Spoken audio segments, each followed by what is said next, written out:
Hey everybody, this is Dan Harms. This is your recap on the Paschal Mystery. Paschal Mystery is something that I think is kind of hard for some people to wrap their heads around, but once you kind of see what it is, you see it all over the place. It's just kind of a really very natural part of our life experience and part of nature that speaks to the nature of God, which is kind of a cool thing. I love it when the reality of who God is expressed so beautifully and clearly in just the fundamental aspects of nature, of the world around us. All creation sings, you know, the praises of God, and oftentimes just really reflects the beauty of God. So, what is the Paschal Mystery? Paschal Mystery is the life, death, and resurrection of Jesus Christ, right? Jesus Christ came to earth from heaven, right? He was God. He was fully God. He was living in heaven in full union with the Holy Spirit and God the Father. He came down to earth, took on human flesh, became incarnate of the Virgin Mary, right? Like, became a man in all things but sin. And so we look at that, with that in and of itself is the most profound act of mercy that we can find anywhere. You'll notice that in the Creed, we recite at Mass, right? We believe in one God, the Father Almighty, creator of heaven and earth. When we bow during that Creed, there's one specific moment where we make a profound bow, right? Really low. That moment is not at the crucifixion. That moment is not at the death of Jesus, and it's not at him giving himself over for us. That moment that we bow is the moment of the incarnation of Jesus. It's the moment that God stepped down from heaven to this humble, status on earth to be born in a manger. That is the miracle. That's the miraculous moment. And so the Paschal Mystery starts with that, the incarnation of Christ. And we talk about his life, his death, right, which is powerful, and it was the sacrificial death. It was basically the last sacrifice that we ever needed to make. Right? You look at all the sacrifices that happen in the Old Testament where people are cutting up lambs and cutting pigs in half and whatever.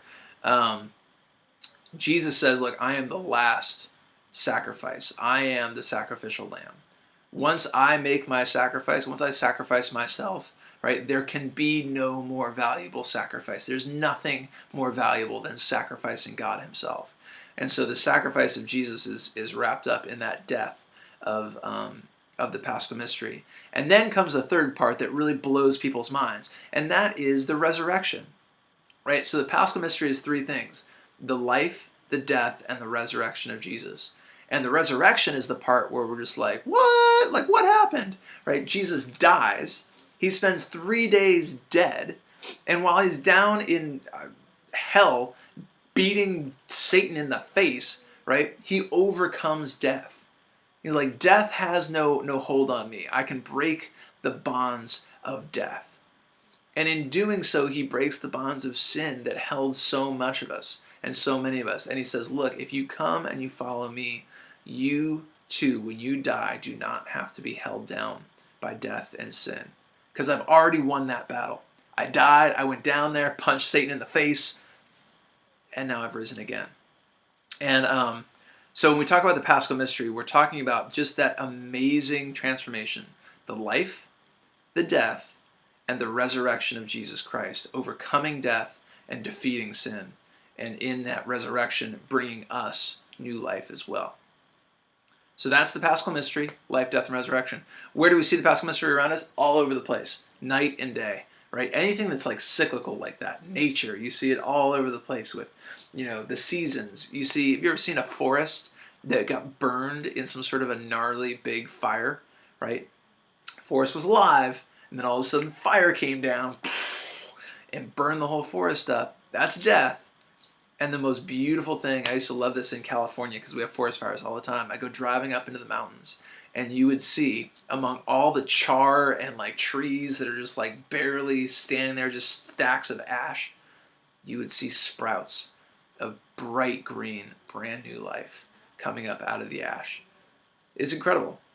So that's where we see the earth speaking to the beauty of the Paschal mystery. So the Paschal mystery is the life, the death, and the resurrection of Jesus Christ. There's a lot more information online and in your notes for this week's lesson. There you go.